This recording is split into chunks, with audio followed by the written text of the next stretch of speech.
تراوی کے بارے میں یاد رکھیے گا کہ تراوی سنت موقدہ علی العین ہے، یعنی ہر عاقل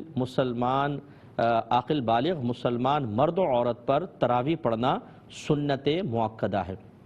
اور یہ رمضان کی تمام راتوں میں پڑھی جائے گی۔ ایسا نہیں ہے کہ آپ نے 5 روزہ 10 روزہ تراوی میں شرکت کی تو باقی آپ دن کے چھوڑ دیں، پورے 30 دن پڑھی جائے گی یا 29 دن جیسے روزوں کا ہوتا ہے معاملہ، اور 20 رکعت تراوی ہوتی ہے، اور یہ مرد اور دونوں کو پڑھنی ہوتی ہے۔ چاہے آپ جماعت کے ساتھ پڑھیں، یہ بیسٹ ہے اور بہترین چیز ہے، لیکن اس کی جماعت سنت موقدہ علی الکفایہ ہے کہ اگر کچھ لوگوں نے جماعت قائم کر لی تو باقی بری ذمہ ہوتے ہیں، تو گھر پر بھی آپ نماز کو ادا کر سکتے ہیں، لیکن اکثر ایسے ہی ہوتا ہے کہ گھر پہ نماز ادا کرتے ہوئے سستی آتی ہے،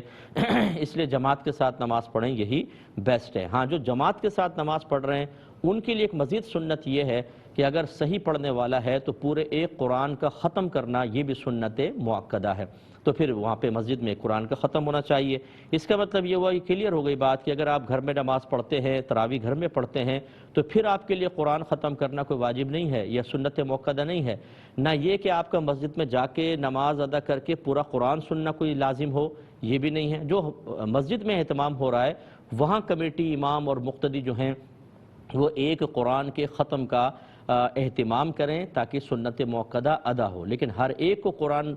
سننا یہ کوئی لازم نہیں ہوتا ہے۔ اگر گھر میں آپ پڑھ رہے ہیں تو سورتوں سے آپ تراوی ادا کر سکتے ہیں۔ میں گزارش کرتا ہوں کہ تراوی بالکل یا چھوڑنے کے بجائے، اگر بعض لوگوں کو نماز میں سستی محسوس ہوتی ہے کہ طویل ہوتی ہیں تراوی، جی قرات بڑی لمبی ہو جاتی ہے اور میں کھڑا نہیں ہو سکتا، تو پھر آپ تراوی چھوڑیں نہیں، خدا را اپنے گھر میں نماز ادا کریں، اور سب سے بیسٹ ہے کہ آپ مسجد میں ادا کریں۔ یہ بھی یاد رکھیں کہ تراوی سنت مؤکدہ ہے، اس میں قیام فرض نہیں ہوتا، یہ لازم نہیں ہے۔ تو بعض کہتے ہیں ہم تھک جاتے ہیں، اتنی لمبی ہوتی ہے، آپ بیٹھ کے نماز پڑھ لیں، بلا عذر بھی بیٹھ کے پڑھیں گے، آدھا ثواب ملے گا، لیکن آپ کی نماز انشاءاللہ ہو جائے گی۔ اس سے میری وہ بہنیں بھی درس حاصل کریں جو گھر میں کام کر کے تھک جاتی ہیں، اور یقیناً میں آپ کی تائید کروں گا، بعض بہنیں افطار تیار کرنا، سحری، اور سارا دن بیچاری مصروف رہتی ہیں، حالت روزہ میں آپ تھک جاتی ہوں گی، لیکن تراوی چھوڑے نہیں، آپ بیٹھ کر تراوی پڑھ لیں، ٹھیک ہے نا۔ اور اس طرح بھی کر سکتی ہیں کہ جیسے آپ نے 10 تراوی پڑھ لی، پھر آپ بہت تھک گئیں تو اور کام کر لیں، آرام کر لیں، پھر آپ بعد میں 10 پڑھ لیں، ایک ساتھ پوری 20 پڑھنا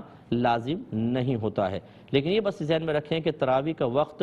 عشاء کے فرائض کے بعد شروع ہوتا ہے۔ آپ نے عشاء کے فرض پڑھ لیے پھر آپ تراوی پڑھ سکتے ہیں، لہذا جو ہمارے بھائی وغیرہ مسجد میں آئے اور فرض کر لیں کہ عشاء کی جماعت نکل گئی، تراوی سٹارٹ ہو گئی، تو آپ ڈائریکٹ تراوی میں شامل نہیں ہوئیے گا، ورنہ آپ کی تراوی نہیں ہوگی، یہ نفل نماز بنے گی۔ آپ کو چاہیے یہ کہ پہلے آپ علیحدہ کھڑے ہو کر عشاء کے 4 فرض پڑھیں، پھر آپ جماعت میں شامل ہوں۔ اب یہ دیکھ لیں آخر میں کہ کتنی رکعتیں آپ کی نکل گئیں، وہ پھر آپ وتر سے پہلے بھی پڑھ سکتے ہیں اور وتر کے بعد بھی پڑھ سکتے ہیں۔ اب موجودہ پہلے میں مسائل لے لیتا ہوں۔